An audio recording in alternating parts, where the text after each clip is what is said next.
Ak ťa zaujíma liftingová starostlivosť o pleť, tak sa so mnou poď pozrieť do balíka, ktorý mi práve prišiel. Objednala som produkty, ktoré sama používam a po ktorých sú okamžité výsledky na pleť. Každá žena, keď zistí, že tá pleť už prestáva byť taká pružná, že sa tvoria vrásky, že sa tvoria hlbšie vrásky, by si mala vybrať tú správnu kozmetiku. Správna kozmetika je taká, po ktorej sú výsledky. Keď sa opýtam klientov, akú kozmetiku používajú, tak povedia XY tú značku. Opýtam sa ich ešte, či vidia po tej kozmetike výsledky. Väčšinou je odpoveď, ja som si už na ňu zvykla a používam ju. Ale správna kozmetika je taká, po ktorej vidieť výsledky. Napríklad aj tu.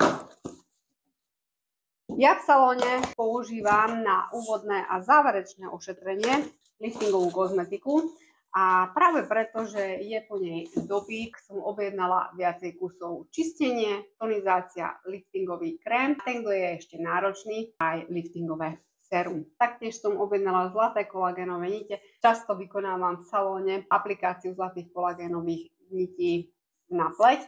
Tieto zlaté kolagénové nite používam preto, oni sú napustené peptidmi, oligopeptidmi, kolagénom, zlatom a ďalšími látkami, ktoré vyhľadia pokožku a budú ju udržiavať takú napnutú. Po aplikácii takýchto zlatých kolagénových nití odporúčam používať presne túto zážitkovú kozmetiku, už ako som spomínala. Čistenie, tonizácia, liftingové sérum, liftingový krém. Tie výsledky budete mať, pretože ja mám výsledky a keby som nemala sama tie výsledky, tak tieto produkty určite neodporúčam. Mám tu liftingové sérum, tonik, liftingový krém, čistenie. Väčšinou som objednala, čo vy si žiadate a čo vy si môžete u mňa zakúpiť k tomu, aby ste si dopriali liftingovú starostlivosť vašej pleti.